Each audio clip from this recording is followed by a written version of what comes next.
அழிவதில்லை, இனிமே நீ அடிமையாவதில்லை. எனக்கே ஊழியம் செய்திடுவார், எனக்கே ஊழியம் செய்திடுவார். நம்மோடே நீ வேறு ஒன்றுவார், நம்மோடே நீ வேறு ஒன்றுவார். கூட்டு குழுமிடுவார், காய்த்து கணிதருவார், பூமியெல்லாம் இறங்குவார். என்னவனே நீ வேறு ஒன்றுவார். உங்களை பார்த்து சொல்றார், மகனே மகளே நீ வேறு ஒன்றுவாய் என்று சொல்லுகிறார். ஒருவேளை இதுவரைக்கும் நீங்க நினைக்கலாம், என் வாழ்க்கை துளிர் விடாதோ, இந்த வருஷத்துல என் வாழ்க்கை செழிக்கிறாதோ, இப்படியே இந்த கஷ்டத்துல சொல்லணுமோ என்று நினைக்கிறவங்களை பார்த்தாண்ட சொல்லுகிறார், இல்ல மகளே, இந்த நாள்ல உனக்கு வாழ்க்கை துளிர் விடுவதற்கான சில வழிமுறைகளை சொல்லி தந்திருக்கிறேன். நீ அதை செய்யும் போது நிச்சயமாய் துளிர் விடும் என்று சொல்லுகிறார். ஆண்டு கணக்காக நீ ஒருவேளை இல்ல மக்கி போன நிலைமையில் இருக்கிறீர்களோ, இனி துளிர் விடாது என்று சொல்லி நினைக்கிற நேரத்துல அவர் உங்களை பார்த்து சொல்லுகிறார், இல்ல நான் சொன்ன வார்த்தை நிறைவேறும், வாழ்க்கை துளிர் விடும் என்று ஆண்டவர் சொல்லுகிறார்.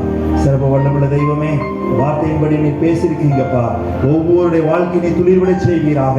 எந்த காரியத்தில் அப்பா சோர்ந்து போயிருக்கிறார்களோ, எந்த காரியத்தினுடைய வாழ்க்கை முடிந்தது என்று நினைக்கிறார்களோ, அந்த காரியத்தினுடைய புதிய துவக்கத்தை நீ கட்டளையிடுகிறதுக்கான நன்றி செலுத்துகிறோம். இயேசுவின் நாமத்தில் ஆசீர்வதிக்கிற ஆண்டவரே, யார் யார் என்னுடைய வாழ்க்கையை துளிர்விட வேண்டும் என்று விரும்புகிறார்களோ, ஒவ்வொரு வாழ்க்கையிலும் நீர் அந்த அனுபவத்தை நீர் கொடுக்க போறதுக்கான நன்றி செலுத்துகிற ஆண்டவரே, நம்ம இயேசுவின் நாமத்தில் ஆசீர்வதிக்கிறோம்.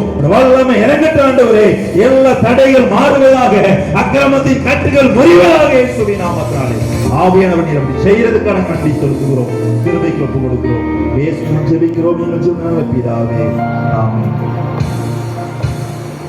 செய்து உட்காருங்கள். சில அறிவிப்புகளை உங்களோடு நான் பகிர்ந்து கொள்ளுகிறேன். தயவுசெய்து நீங்கள் கவனமாய் கேட்கும்படியாக உங்களை அன்போடு நான் கேட்டுக்கொள்ளுகிறேன். அன்பானவர்களே, ஒரு புதிய வருடத்திற்குள்ளே நாம் பிரவேசித்திருக்கிறோம்.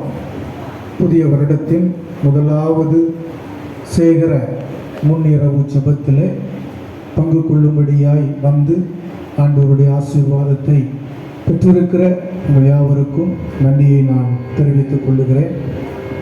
குறிப்பாக கிளை சபைகளிலிருந்து